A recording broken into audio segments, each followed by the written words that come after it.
El aire de la sierra todavía olía a pino y a tierra mojada, igual que esa noche.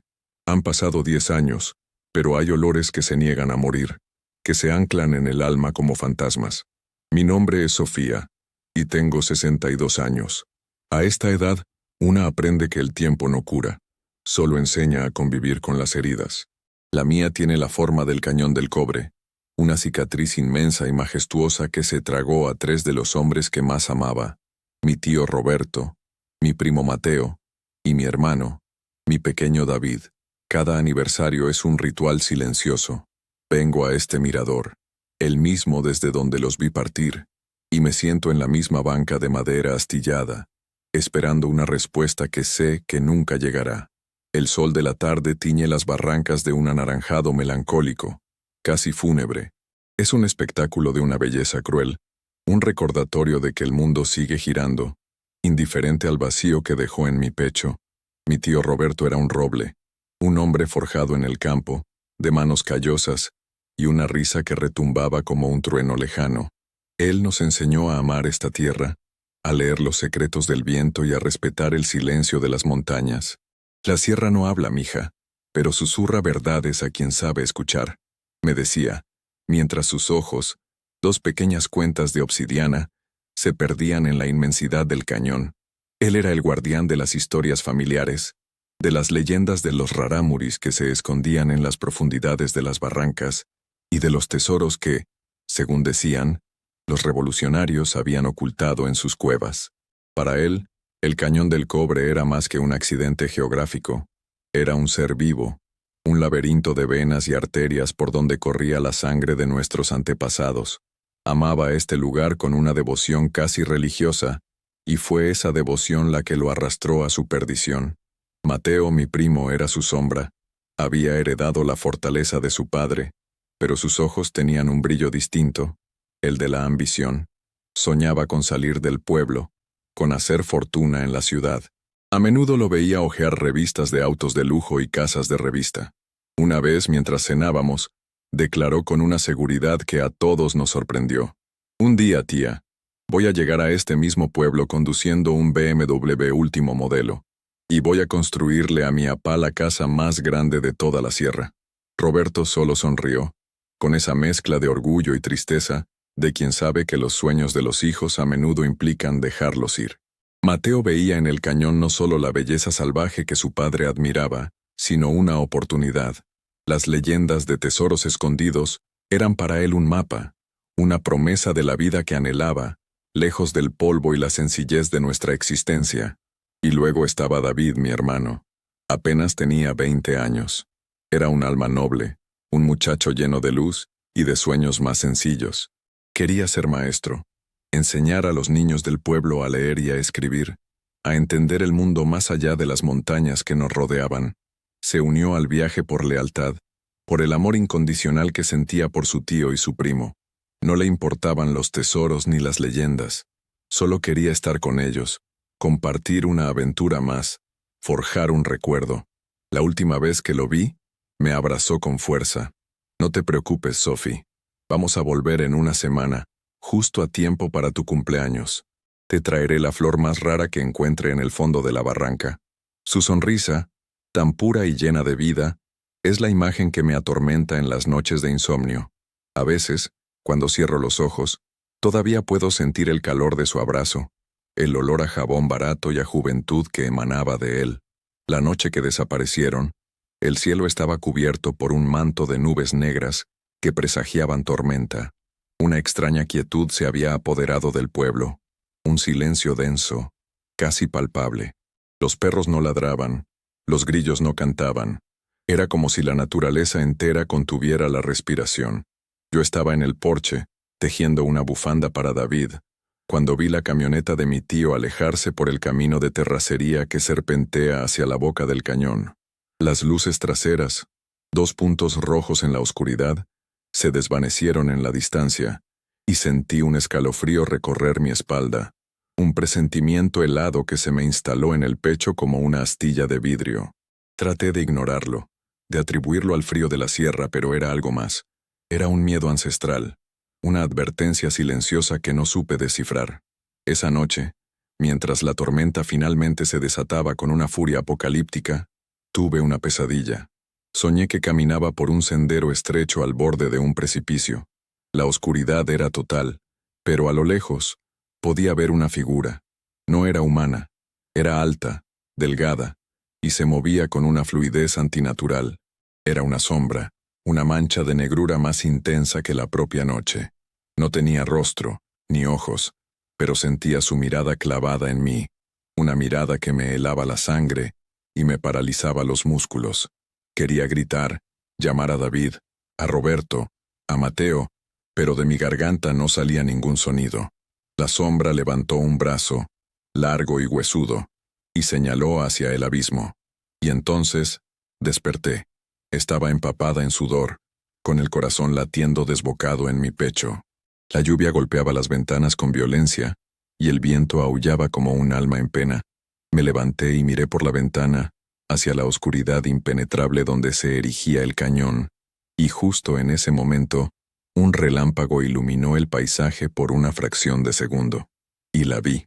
Allí, frente a mi casa, al otro lado del camino, estaba la misma sombra de mi pesadilla, inmóvil, observando. El terror me invadió de una forma tan absoluta que caí de rodillas. Cuando otro relámpago rasgó el cielo, ya no había nada, solo la lluvia y el viento. A la mañana siguiente, el mundo parecía lavado, limpio. El sol brillaba con una intensidad casi ofensiva, y el aire era fresco y puro, pero la calma del paisaje no se correspondía con la tormenta que se gestaba dentro de mí. Pasó una semana, la fecha prometida para el regreso de David, y no hubo noticias. Mi cumpleaños llegó y se fue, sin flores raras, ni abrazos de mi hermano. Pasaron 2 semanas, un mes. La esperanza, esa llama terca que se aferra a la vida, comenzó a titilar, a menguar. La gente del pueblo organizó brigadas de búsqueda. Recorrieron los senderos conocidos, gritaron sus nombres hasta quedarse sin voz, pero el cañón guardó su secreto. Encontraron la camioneta de mi tío abandonada cerca de un sendero poco transitado, con las llaves puestas y una mochila en el asiento trasero. Dentro de la mochila había un mapa viejo, dibujado a mano, lleno de anotaciones y símbolos extraños que nadie pudo entender, pero de ellos, ni rastro, ni una huella, ni una señal. Se los había tragado la tierra, como si nunca hubieran existido. La investigación oficial fue breve y superficial. La policía de la ciudad vino, hizo algunas preguntas, llenó unos papeles, y concluyó el caso como desaparición en entorno natural de alto riesgo. Para ellos era solo una estadística más. 3 hombres imprudentes que habían subestimado la ferocidad de la sierra. Pero yo sabía que había algo más. La sombra que vi esa noche no era una alucinación, no era producto del miedo o de una pesadilla. Era real, y estaba conectada a su desaparición. Se lo conté al comandante, un hombre de bigote espeso y mirada cansada. Me escuchó con una paciencia condescendiente, como quien oye el delirio de una mujer afligida, y luego me dio una palmada en el hombro. Señora, el dolor nos hace ver cosas. Concéntrese en su familia. Ellos ya están en un lugar mejor. Sus palabras, lejos de consolarme, encendieron en mí una rabia sorda. ¿Cómo podía alguien descartar mi testimonio, mi certeza con tanta facilidad? ¿Cómo podían cerrar el libro sin haber leído todas sus páginas? Los años que siguieron fueron un borrón de dolor y de lucha silenciosa. Tuve que aprender a vivir con los fantasmas de mis ausentes. La casa, antes llena de risas y de planes, se convirtió en un santuario de recuerdos. Cada objeto, cada rincón, me hablaba de ellos. La silla mecedora donde mi tío Roberto leía el periódico, la colección de revistas de Mateo escondida debajo de su cama, la guitarra de David apoyada en una esquina, acumulando polvo y silencio. Me sumergí en el trabajo, en la rutina, en cualquier cosa que mantuviera mi mente ocupada y alejada de las preguntas que me carcomían por dentro. ¿Qué les pasó realmente en las profundidades del cañón? ¿Encontraron el tesoro que Mateo tanto anhelaba? ¿Y qué era esa sombra? ¿Un espíritu guardián de la sierra, como decían las viejas leyendas rarámuris, o algo mucho más siniestro? A veces, La gente del pueblo me miraba con lástima. Pobre Sofía, cuchicheaban a mis espaldas. Nunca lo superó. No entendían que no se trataba de superar, sino de entender. No se trataba de olvidar, sino de hacer justicia. La justicia que las autoridades les habían negado. Durante años intenté encontrar respuestas por mi cuenta. Hablé con los ancianos, con los cazadores, con cualquiera que conociera los secretos del cañón. Recopilé historias de otros desaparecidos, de luces extrañas en el cielo, de susurros en el viento que llamaban a los viajeros por su nombre. Todos hablaban de lo mismo, una presencia oscura, una sombra que acechaba en los senderos más profundos, un guardián celoso de los secretos de la montaña. La mayoría lo llamaba el silbador, porque decían que antes de aparecer, se escuchaba un silbido agudo y melancólico que helaba la sangre. Con el tiempo, mi obsesión se convirtió en una compañera silenciosa. Aprendí a vivir con ella, a alimentarla con pequeños fragmentos de información, con mapas y leyendas. Me convertí en una experta en la geografía y la historia del Cañón del Cobre. Sabía de sus peligros, de sus senderos ocultos, de sus cuevas secretas, pero nunca me atreví a entrar. El recuerdo de esa noche, de la sombra frente a mi casa, era un ancla que me mantenía atada a la seguridad de mi hogar. El miedo era más fuerte que mi deseo de saber, pero hoy, en este 10º aniversario, algo ha cambiado. El dolor ya no es solo una herida abierta, se ha transformado en una determinación fría, afilada. Ya no soy la mujer asustada que se arrodilló ante una sombra. Soy una mujer de 62 años que ha perdido demasiado como para tenerle miedo a algo. Mientras el último rayo de sol se despide de las cumbres, tomo una decisión. Una decisión que he estado posponiendo durante una década. Mañana, al amanecer, voy a entrar al cañón.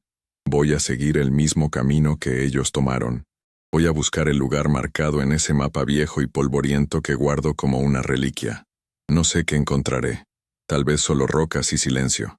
Tal vez la verdad, por más terrible que sea. O tal vez, solo mi propio final. Pero ya no puedo seguir viviendo en la orilla, mirando el abismo desde lejos. Necesito respuestas. Se lo debo a ellos.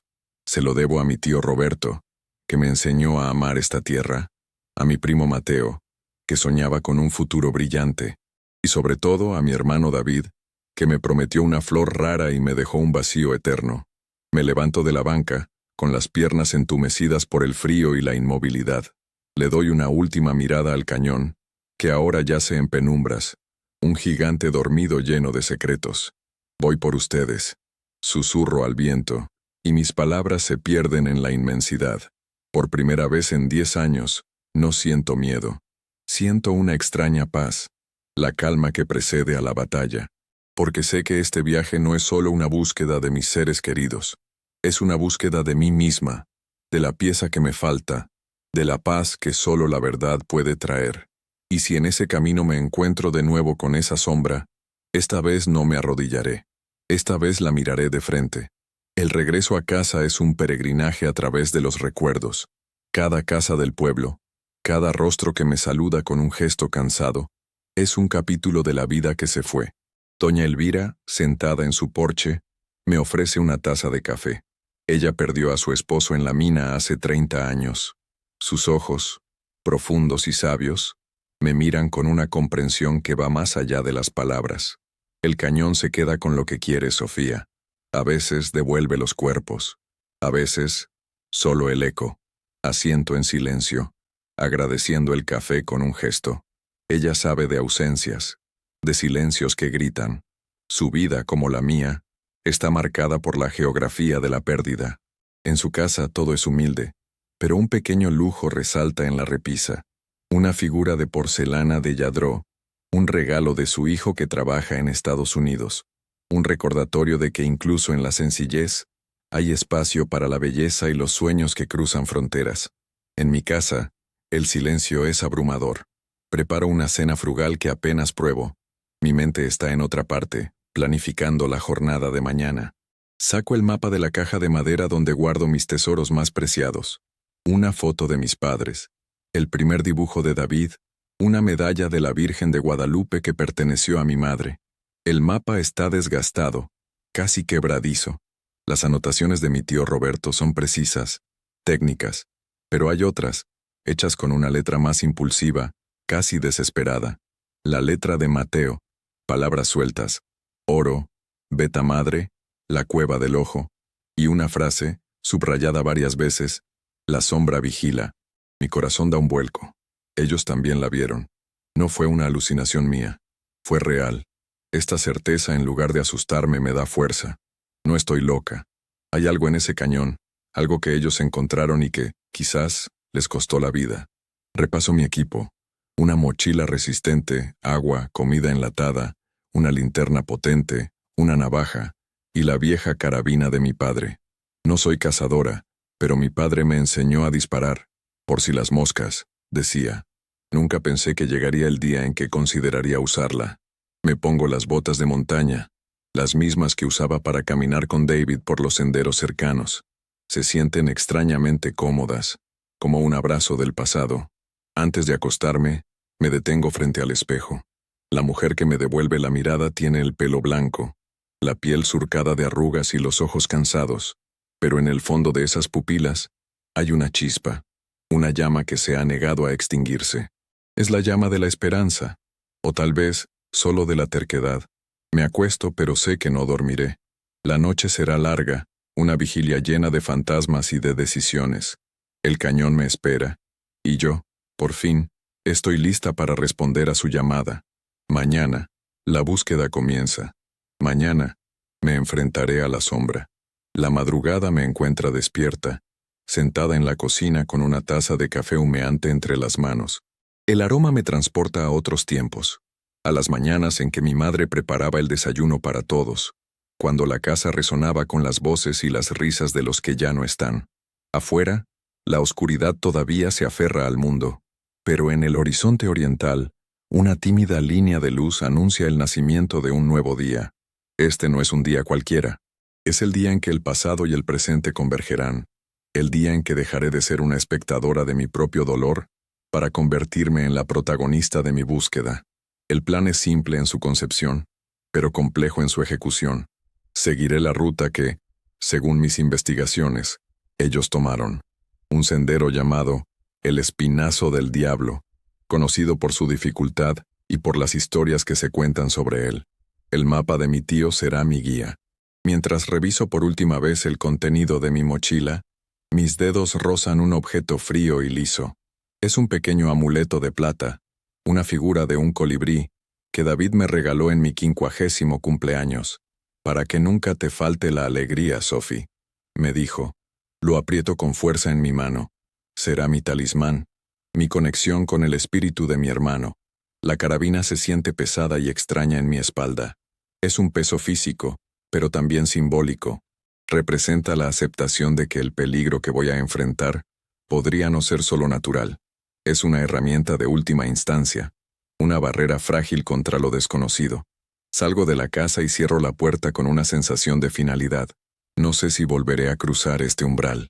El aire de la mañana es gélido y puro. Respiro hondo, llenando mis pulmones de coraje. El pueblo todavía duerme, envuelto en una neblina que se arrastra desde el cañón. Camino por las calles silenciosas. Mis pasos son el único sonido que rompe la quietud. Al llegar al inicio del sendero, me detengo. Una cruz de madera, adornada con flores de plástico descoloridas por el sol, marca la entrada. Un memorial para todos los que el cañón ha reclamado. Rezo una breve oración, no por mí, sino por ellos, por Roberto, por Mateo, por David. Les pido que me guíen, que me den la fuerza para encontrar la verdad que ellos no pudieron contar. El descenso es lento y arduo. El sendero es apenas una cicatriz en la ladera de la montaña, un camino de rocas sueltas y tierra resbaladiza. A mi derecha, la pared de la barranca se eleva hacia el cielo. A mi izquierda, el abismo se abre, una caída de cientos de metros hacia el río que serpentea en el fondo. El paisaje es abrumador, de una belleza que intimida. Gigantescas formaciones rocosas, teñidas de ocre y rojo, se alternan con una vegetación densa y salvaje. Es un mundo primordial, un lugar donde el tiempo parece haberse detenido. A medida que desciendo, Los sonidos del mundo civilizado se desvanecen. El zumbido de los insectos, el canto de las aves y el murmullo del viento son la única banda sonora. Y el silencio, un silencio profundo, antiguo, que parece impregnarlo todo. Es el silencio del que hablaba mi tío, un silencio que susurra verdades. A mediodía, me detengo a descansar bajo la sombra de un árbol de amapa. El sol cae a plomo y el calor es intenso. Como una lata de sardinas y bebo agua, tratando de racionar mis provisiones. Saco el mapa. Según las anotaciones de mi tío, debería estar cerca de una formación rocosa conocida como Los Monjes, por su parecido con figuras encapuchadas. Agudizo la vista y la encuentro a lo lejos, en la ladera opuesta. El camino para llegar allí no es directo. Tendré que bajar hasta el río y luego volver a subir. Será una jornada larga. Mientras descanso, mi mente divaga. Pienso en Mateo y su ambición. ¿Qué lo impulsaba? No era solo el dinero, era algo más profundo. Era el deseo de demostrar su valía, de escapar de la sombra de su padre, un hombre tan respetado y querido en el pueblo. Quería forjar su propio legado. Recuerdo una conversación que tuvimos unas semanas antes de que desapareciera. Me mostró un catálogo de relojes. «Mira, tía», me dijo, señalando un Rolex de oro. «Algún día tendré uno de estos. No porque necesite saber la hora, sino porque significa que lo logré, que vencí a la pobreza, que le gané la partida a este pinche destino». Su anhelo era casi palpable, una mezcla de inocencia y de una rabia contenida. Quizás fue esa misma ambición la que lo cegó ante los peligros reales del cañón. Por la tarde, llego al fondo de la barranca. El río Urique corre con fuerza. Sus aguas color turquesa son una visión hipnótica. El sonido del agua corriendo sobre las piedras es ensordecedor. Me quito las botas y sumerjo los pies en la corriente helada. El alivio es instantáneo. Me siento pequeña e insignificante ante la magnitud de la naturaleza. Aquí abajo, la perspectiva es diferente. Las paredes del cañón se elevan como rascacielos, ocultando el cielo. La sensación de aislamiento es total. Es fácil entender cómo alguien podría perderse aquí, no solo física, sino también mentalmente. La soledad es una bestia que te devora poco a poco. Cruzo el río con el agua hasta la cintura, aferrándome a una cuerda que algún alma caritativa instaló entre las dos orillas. La corriente es fuerte y amenaza con arrastrarme, pero logro llegar al otro lado, empapada y temblando, pero a salvo. La subida por la otra ladera es aún más agotadora que el descenso. El sol de la tarde golpea con fuerza, y cada paso es un esfuerzo monumental. Mis músculos protestan, mi respiración es agitada. La edad me pasa factura, pero no me rindo. La imagen de David, de su sonrisa, de su promesa, me impulsa a seguir adelante. Cuando finalmente llego a la altura de Los Monjes, el sol ya está comenzando a ocultarse. Las formaciones rocosas proyectan sombras largas y grotescas que bailan a mi alrededor. El lugar tiene una energía extraña, pesada. Según el mapa, la cueva que buscaban está en algún lugar por aquí. La cueva del ojo, como la llamó Mateo. Empiezo a buscar, recorriendo la base de las rocas, buscando cualquier abertura, cualquier señal. El tiempo corre en mi contra. No quiero que la noche me sorprenda en este lugar. Y entonces, la encuentro. No es una cueva grande. Es una grieta en la roca, casi oculta por la maleza. La entrada es estrecha, apenas lo suficiente para que una persona pueda pasar de lado. Siento una mezcla de emoción y de pavor. Este es el lugar. Estoy segura. Saco la linterna y, con el corazón en la garganta, me adentro en la oscuridad. El aire dentro es viciado. Huele a humedad y a tierra. La luz de mi linterna revela un pasadizo estrecho que desciende en espiral. Avanzo con cautela. Mis pasos resuenan en el silencio. Después de unos metros, el pasadizo se abre a una cámara más grande. Apunto la linterna a las paredes, y lo que veo me deja sin aliento. Las paredes están cubiertas de pinturas rupestres, figuras humanas, animales, símbolos extraños. Es una galería de arte prehistórico, pero hay algo que no encaja. Entre las pinturas antiguas hay dibujos más recientes, hechos con carbón. Son los mismos símbolos que estaban en el mapa de mi tío. En el centro de la cámara Hay un montón de rocas que parecen haber sido removidas a propósito, y junto a ellas, un objeto metálico brilla a la luz de mi linterna.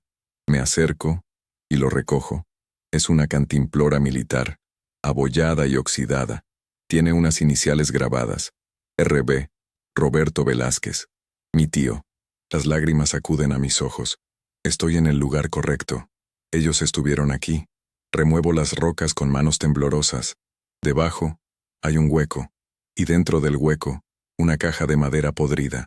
Con un esfuerzo, logro abrirla. No hay oro, no hay joyas. Solo hay un viejo diario de cuero y un objeto envuelto en un trozo de tela. Desenvuelvo el objeto primero. Es una estatuilla de obsidiana de unos 20 centímetros de alto. Representa una figura humanoide, pero con rasgos grotescos. Ojos grandes y vacíos, una boca abierta en un grito silencioso. Es una pieza extraña, inquietante, pero lo que más me llama la atención es lo que tiene en el pecho. Un símbolo tallado, un ojo dentro de un triángulo. La cueva del ojo. Abro el diario. La caligrafía es la de mi tío, pero las últimas páginas están escritas con una letra temblorosa, casi ilegible. La letra del miedo. Empiezo a leer. Las primeras entradas describen la expedición, la emoción del descubrimiento. Hablan de la leyenda de un antiguo dios Rarámuri, un guardián de la sierra cuya tumba estaba llena de ofrendas. La estatuilla era la llave, pero a medida que avanzo, el tono cambia. Mi tío habla de una presencia, de una sensación constante de ser observados. Mateo, obsesionado con el valor de la estatuilla, empezó a actuar de forma errática. Discutían constantemente. David, asustado, solo quería volver. Y entonces, mi tío describe a la sombra. No es un espíritu, escribe. Es algo físico. Una criatura de la noche. La hemos visto en los bordes del campamento, nos acecha, nos está cazando. El silbador. Su canto es una sentencia de muerte. La última entrada me hiela la sangre. Mateo ha enloquecido. Dice que la estatuilla le habla. Se la ha llevado y ha huido hacia el corazón del cañón. David ha ido tras él, para intentar hacerlo entrar en razón. Yo estoy demasiado débil. La fiebre me está consumiendo. Si alguien encuentra esto, que sepa que no fue el cañón lo que nos mató. Fue la codicia. Y la sombra que la protege. He escondido el diario. No puedo dejar que este mal salga de la barranca. La sombra está afuera. Puedo oír su silbido. Viene por mí. Que Dios nos perdone. Cierro el diario, temblando. Las piezas encajan, pero forman una imagen monstruosa. El tesoro no era oro, era esta estatuilla maldita. Y la sombra era su guardián.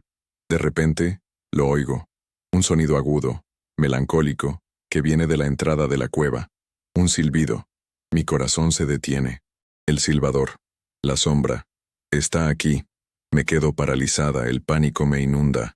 La luz de mi linterna tiembla en mi mano. El silbido se acerca.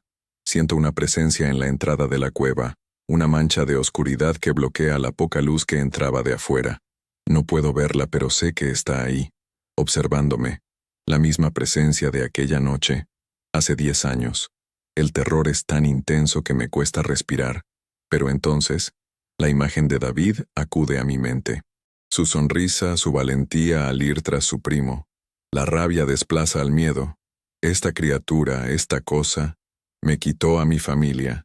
No voy a morir aquí, de rodillas, como una víctima. Agarro la carabina. El metal frío me devuelve a la realidad. Me pongo de pie, apuntando hacia la entrada. Aquí estoy, grito, mi voz resonando en la cueva. Si los quieres a ellos, tendrás que pasar por encima de mí. El silbido cesa. Un silencio tenso, expectante, llena la cueva, y en la oscuridad de la entrada, 2 puntos rojos como brasas incandescentes se encienden. Son sus ojos. La sombra, finalmente, me muestra su rostro. El enfrentamiento en la cueva se siente como una eternidad suspendida en el tiempo. Los ojos rojos de la criatura brillan en la oscuridad, fijos en mí, emanando una malicia antigua y palpable. Mi dedo tiembla sobre el gatillo de la carabina. Cada fibra de mi ser me grita que dispare, que acabe con esa abominación. Pero algo me detiene. No es miedo, es una extraña lucidez. Disparar a una sombra. ¿Qué sentido tiene? Esto no es un animal de carne y hueso, es algo más, algo que pertenece a las leyendas, a las pesadillas. Tú te los llevaste, digo, mi voz más firme de lo que esperaba. Devuélvemelos. No espero una respuesta. Solo necesito que mi voz llene el silencio, que se enfrente a la presencia opresiva que amenaza con aplastarme. La sombra da un paso hacia la luz. Lo que veo no es lo que esperaba. No es un monstruo de fauces y garras. Es una figura alta, esquelética, envuelta en lo que parecen ser harapos oscuros. Su piel es pálida, casi traslúcida, y su rostro es una máscara de sufrimiento. No hay odio en esos ojos rojos, sino un dolor infinito, una tristeza tan profunda que parece absorber la luz a su alrededor. Levanta una mano, no para atacar, sino en un gesto que parece casi una súplica. Y entonces, habla. Su voz no es un sonido, es una resonancia dentro de mi cabeza, un eco de pensamientos que no son míos. Ellos despertaron lo que debía dormir, tomaron lo que no les pertenecía. La codicia tiene un precio. En mi mente, aparecen imágenes, fragmentos de recuerdos que no viví. Veo a Mateo, con los ojos desorbitados por la fiebre del oro, sosteniendo la estatuilla de obsidiana, gritándole a su padre que es suya, que es su boleto para una vida de lujos, para cenar en un restaurante en Polanco y vestir ropa de marca. Veo a mi tío Roberto, tratando de razonar con él, suplicándole que deje el ídolo, que respete a los antiguos espíritus de la sierra. Y veo a David, mi valiente David, interponiéndose entre los dos, intentando calmar la furia que la estatuilla parecía haber desatado. Veo cómo la sombra aparece, no como un agresor, sino como una consecuencia, una justicia primordial. Mateo, en su locura, ataca a la criatura, y la criatura simplemente se defiende. Su toque no mata, sino que absorbe. Absorbe la vida, los recuerdos, la esencia. Veo a Mateo desvanecerse, convertirse en polvo. Veo a David horrorizado tratando de huir, pero tropezando y cayendo al abismo. Y veo a mi tío, consumido por la fiebre y el dolor, sucumbir en la soledad de la cueva, mientras el silbido de la criatura era su única canción de cuna fúnebre. Las visiones se desvanecen. Estoy de rodillas, llorando, no por el monstruo que imaginé, sino por la tragedia humana que se desarrolló en este lugar, la codicia de Mateo, la desesperación de Roberto, la inocencia sacrificada de David. La sombra no era el mal, era el equilibrio, el guardián de un poder que los humanos no estaban destinados a manejar. La estatuilla de obsidiana yace a mi lado. Ahora entiendo, no es una llave a un tesoro material, sino a un poder oscuro, a una locura que consume el alma. La criatura sigue ahí, observándome. Ya no siento miedo, solo una inmensa tristeza. Con manos temblorosas, recojo la estatuilla. Es fría, pesada. Siento un pulso débil emanando de ella, una vibración maligna. «Devuélvela», resuena la voz en mi cabeza. Restaura el equilibrio. Miro la estatuilla y luego miro a la criatura. Comprendo lo que tengo que hacer. No he venido aquí a buscar venganza. He venido a buscar paz. Para ellos y para mí. Me levanto y camino lentamente hacia la entrada de la cueva. La sombra retrocede, dándome espacio. Salgo al exterior. La noche ha caído por completo. Un manto de estrellas cubre el cielo, más brillantes y cercanas de lo que nunca las había visto. El aire es frío y puro. Camino hasta el borde del precipicio, el mismo donde probablemente cayó David. Miro al abismo, pero ya no veo un vacío aterrador. Veo un lugar de descanso. Perdónalos. Susurro al viento. Perdónanos a todos. Y con todas mis fuerzas, lanzo la estatuilla a la oscuridad. No escucho el sonido de su caída. Es como si el cañón se la tragara, reclamando lo que es suyo. Cuando me vuelvo, la sombra ya no está. En su lugar hay 3 pequeñas luces flotantes, 3 orbes de un azul pálido que danzan en el aire. Se acercan a mí. No me tocan, pero siento un calor familiar, una sensación de paz que no había sentido en 10 años. En cada una de esas luces, reconozco una esencia, la fortaleza de Roberto, la energía inquieta de Mateo, la bondad infinita de David. No hay palabras, Solo una despedida silenciosa, un agradecimiento. Las luces flotan por un instante más y luego se elevan, ascendiendo hacia el cielo estrellado hasta confundirse con las estrellas. Y entonces, se han ido. Estoy sola de nuevo, pero la soledad ya no pesa. El vacío en mi pecho ha sido reemplazado por una serenidad agridulce. He encontrado la verdad. No era la que esperaba, pero es una verdad que puedo aceptar. Mis seres queridos no fueron víctimas de un monstruo, sino de las debilidades humanas. Su historia es una advertencia, una lección sobre la codicia y el respeto. Recojo mis cosas de la cueva, incluyendo el diario de mi tío. El mundo necesita conocer esta historia. No la parte de la sombra y la magia, sino la parte humana, la parte que puede evitar que otros cometan el mismo error. El viaje de regreso es diferente. El cañón ya no me parece un enemigo, sino un testigo silencioso. Sus paredes milenarias han visto innumerables tragedias y triunfos.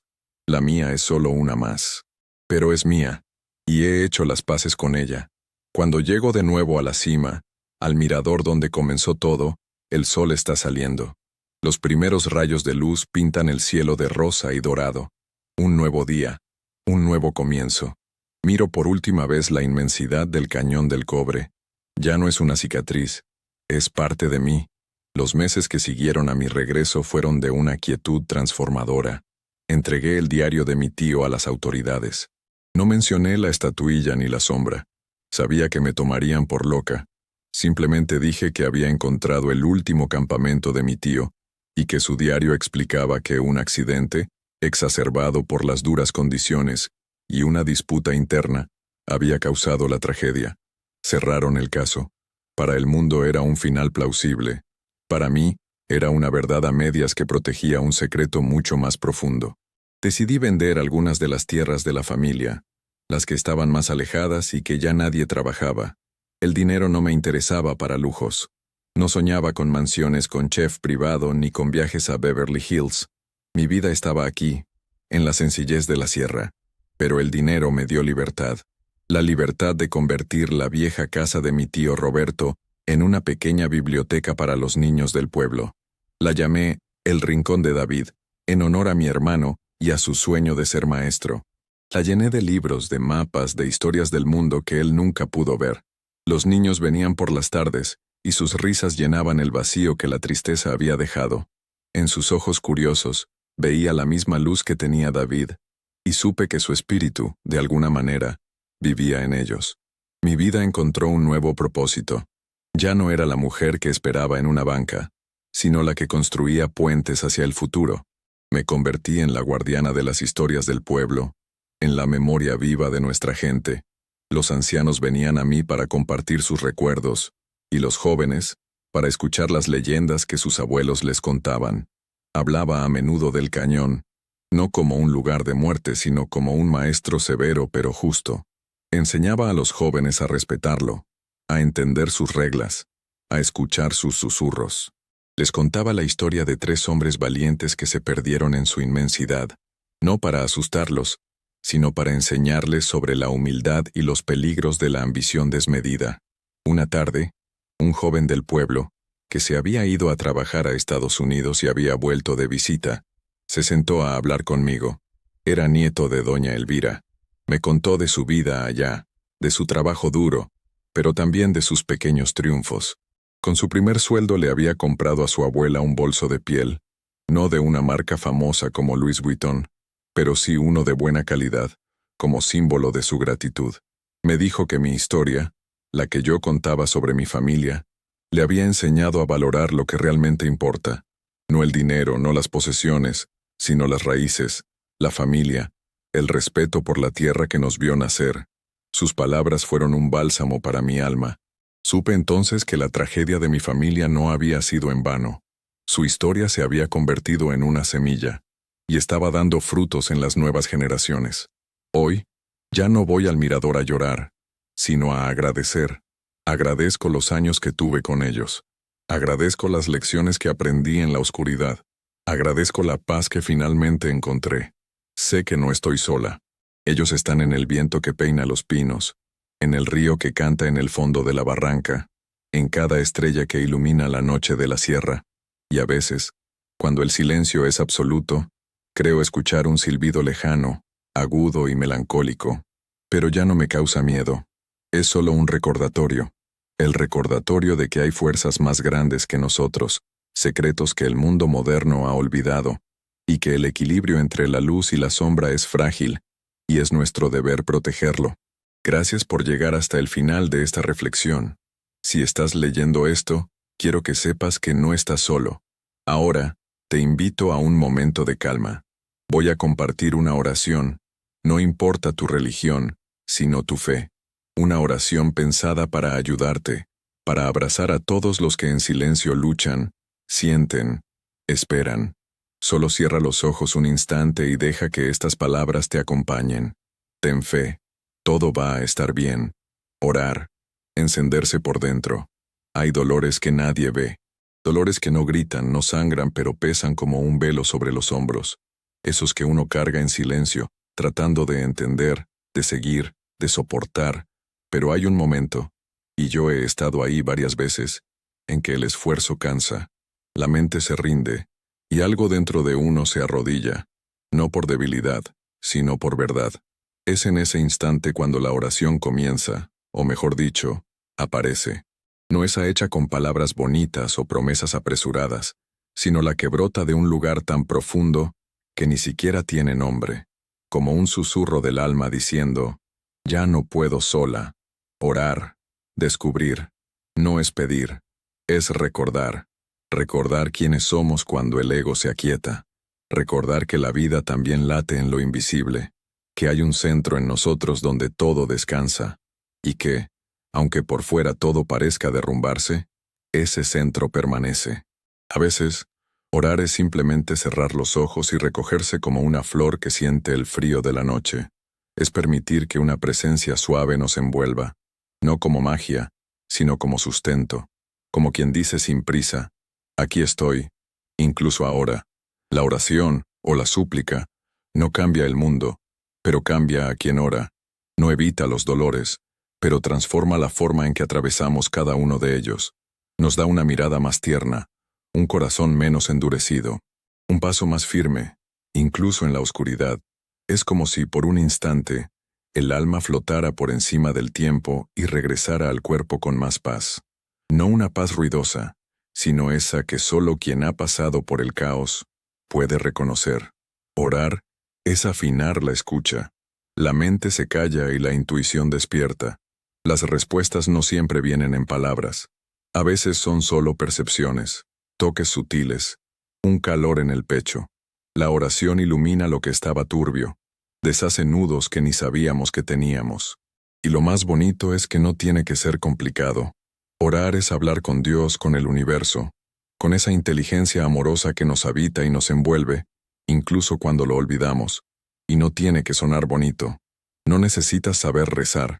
No necesitas entender nada sobre la fe. Puede ser un desahogo en la ducha, una lágrima en la almohada, una frase susurrada antes de dormir. Cuídame. Puede ser incluso el silencio, cuando el dolor es tan profundo que no salen palabras. Dios entiende todo eso. El universo escucha lo que el corazón no sabe decir. No hay una forma correcta. Hay presencia. Y cada vez que nos permitimos ese encuentro, aunque sea sin ritual, aunque sea sin certeza, es oración. Es tan simple, tan al alcance. Orar es solo recordar que no estamos solos. Y entonces, un día, sin darnos cuenta, nos volvemos oración.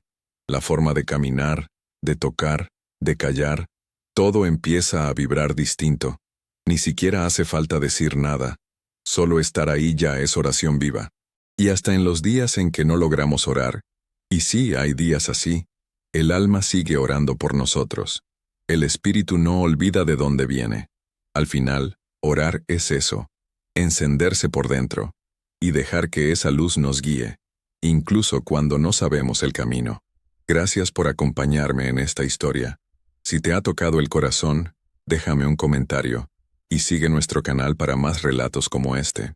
Me encantaría saber qué historias te gustaría escuchar, qué temas te interesan. Y cuéntame, ¿desde qué rincón del mundo me lees? Como un pequeño regalo por tu tiempo y tu apoyo, he dejado unas recetas de tés relajantes y postres sin azúcar en el primer comentario fijado. Es mi forma de cuidar un poco de ustedes. Que Dios los proteja a todos y les dé la paz que buscan.